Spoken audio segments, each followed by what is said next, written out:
it's the resistance to the pain that is painful.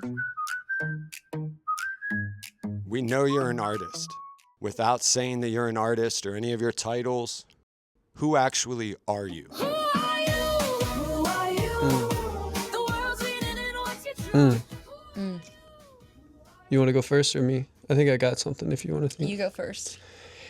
I'm someone that really enjoys the micro moments of life, whether that's going into a gas station and having a conversation with someone, or just giving someone a compliment or receiving a compliment and sparking a conversation of connection. That's my favorite thing about life, is just kind of these magical moments in these little areas of life that we often like don't pay attention to, or we may feel, I think oftentimes to give a compliment or to spark a conversation, you're naturally creating a space of like vulnerability, because someone could just be like, stop talking to me or something, you know, whatever in our mind is kind of telling us we'd be vulnerable. So I think kind of like I'm someone that likes to face those vulnerabilities and create moments of connection, because that's where I feel God. I think mushrooms have helped me some with that. I think that going outside and spending time in nature really allows us to be present. You start to pick up like certain like metaphors of nature that speak to what you're going through in life. So I think like just being in nature kind of helps be present. And then it's like tapping into what you feel. If something inspires you in that moment, let someone know. If some like, I think is like say what's in your heart or in your gut and follow your gut, I think are the keys to being present and enjoying the present the most.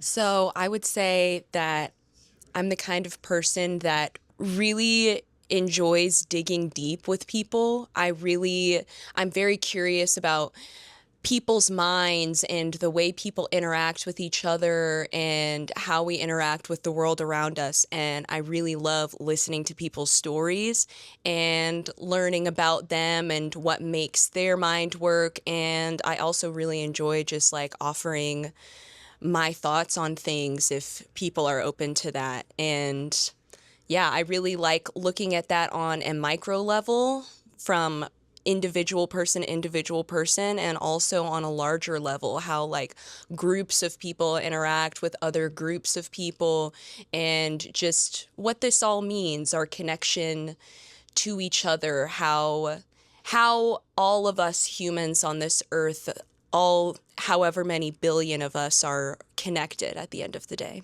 What I've seen with Zoe is like, for some reason, a lot of people just really open up. Yeah. So a lot of times it's like, it seems like a random stranger just needed to vent and they'll open up, or, you know, a close friend or anything like that. Yeah, I will ask questions, but I'm pretty afraid of confrontation, pretty nervous about it. So if I'll really, really pay attention to the other person's like energy, and if I feel like asking this question is going to upset them in any way, then I probably won't, and I'll probably figure out a way to phrase it in a way that won't upset them. I'm kind of the mind that like, because I'm really just like curious about how their brain works, and I want to like facilitate an environment for people to open up and like vent and say what they need to say. And I really feel like the best way to do that is to make people feel like as safe as possible. So I'm like really, really paying attention to their energy, what they're putting off. Are they already getting uncomfortable? And like figuring out how to create that safety, and then allowing whatever comes up from them as a result of being in a safe place come up. Sometimes truths about ourselves aren't always comfortable. In fact, most of the time they're not comfortable to realize. So sometimes you might ask a question and then the person gets defensive and you're like, oh, did I say something wrong? But really, you just made them realize something about themselves that they weren't ready for at the time, which is probably good for them at the end of the day. Yeah. Sometimes you got to be like, look in the mirror, motherfucker. Because I feel like if you don't, like, that's when life starts throwing some things at you, and it's like you're gonna face some of this shit.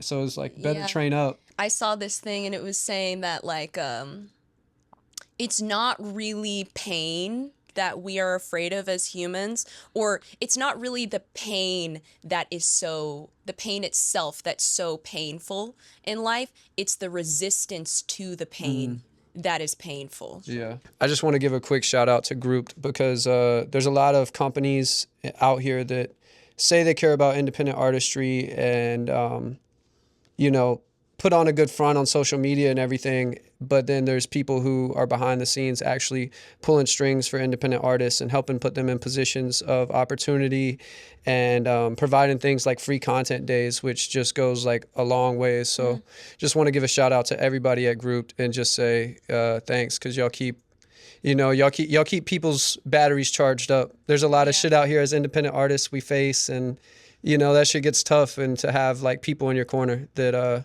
looking out for you means a lot. So thank y'all. Yeah. Thank you. Agreed. Thank you guys. Oh man, that's amazing. Yeah, man. You guys, seriously. Dude, thank you for including us in all this. It really means a lot. Yeah.